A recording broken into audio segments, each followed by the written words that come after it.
Assalamualaikum warahmatullahi wabarakatuh. InsyaAllah pada hari ini saya akan membincangkan sedikit berkenaan dengan tajuk Khatamkanlah Al-Quran. Nabi SAW pernah menyebut, memperingatkan kita semua, yang mana Nabi SAW bersabda, Mathalul mu'minil ladhi yaqra'ul Quran kamathalil utrujah rihuha tayyibun wa ta'muha tayyibun wa mathalul mu'minil ladhi la yaqra'ul Quran kamathalit tamrah la rihun laha wa ta'muha hulwun. Nabi SAW menyebut, memberikan tamthilan, perumpamaan bagi orang yang beriman yang membaca Al-Quran dan orang yang beriman tidak mahu membaca Al-Quranul Karim. Yang mana pada awalnya Nabi SAW memberi pesan orang yang beriman yang berterusan membaca Al-Quranul Karim ibarat seperti buah utrujah.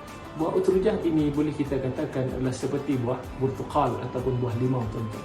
Yang mana Nabi sebut andaiannya ataupun tamthilannya adalah seperti buah utrujah yang mana rihuha tayyibun wa ta'muha hulwun, baunya pun sedap dan bila dimakan pun sedap. Jadi Nabi SAW memberikan gambaran orang yang membaca Al-Quran, yang mana mereka ini sering berdamping dengan Al-Quranul Karim dan mereka beramal dengan Al-Quranul Karim. Kita lihat susuk tubuh seseorang insan, seorang yang beriman yang sentiasa berdamping dengan Al-Quranul Karim, sungguh sejuk kita melihat atau memandang mereka ini. Itu sebab itu Nabi SAW memberikan gambaran bahawa baunya pun sedap, belum lagi dimakan kita lihat dalam keadaan yang cukup menarik. Dan bila kita makan buah utrujah, begitulah bila kita mengenali seseorang susuk tubuh orang yang sentiasa berdamping dengan Al-Quranul Karim, seperti para alim ulama, seperti orang yang sentiasa dikatakan sebagai di kalangan orang yang sentiasa berdamping Al-Quran. Bila kita bergaul, bila kita mendekati mereka, melihat ataupun mendengar kalam mereka, itu cukup sungguh menusuk kalbu kita, tuan-tuan.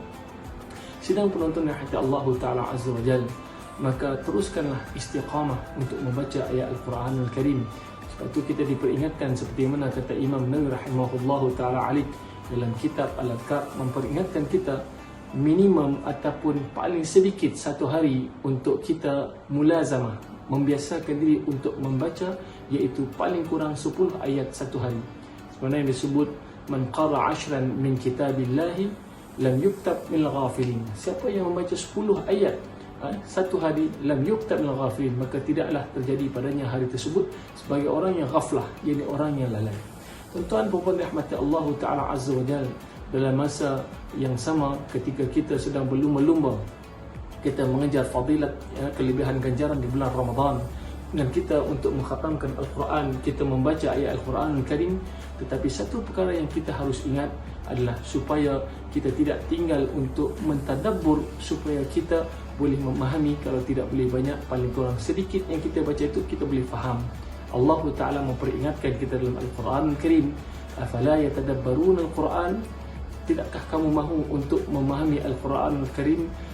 Walau kana min 'inda ghairillah, kalaulah bukannya datang daripada Allah Ta'ala Al-Quran ini, la wajadu fihi ikhtilafan katsira, semestinya akan pasti wujud ataupun adanya Al-Quran itu kesalahan yang begitu banyak dalam Al-Quranul Karim. Maka semestinya Quran ini adalah sesuatu yang tidak boleh disanggah ke atas kebenarannya, sebab Allah Ta'ala terus memelihara. Kebenaran Allah Ta'ala sebut, inna nahnu nazzalna dzikra wa inna lahu lahafidun. Sebenarnya Allah Ta'ala yang telah menurunkan al-Dhikra, yakni Al-Quranul Karim, dan Allah Ta'ala jugalah yang memeliharakan Al-Quran. Usahalah untuk mengkhatamkan Al-Quran. Betapa ruginya kalau kita hanya boleh mengkhatamkan Al-Quran sekali seumur hidup sahaja. Maka usahalah untuk kita paling kurang 1 tahun kita boleh mengkhatamkan 1 ke 3 kali Al-Quranul Karim. Aku liqali hadha astaghfirullahal azim li wa lakum. Wassalamualaikum warahmatullahi wabarakatuh.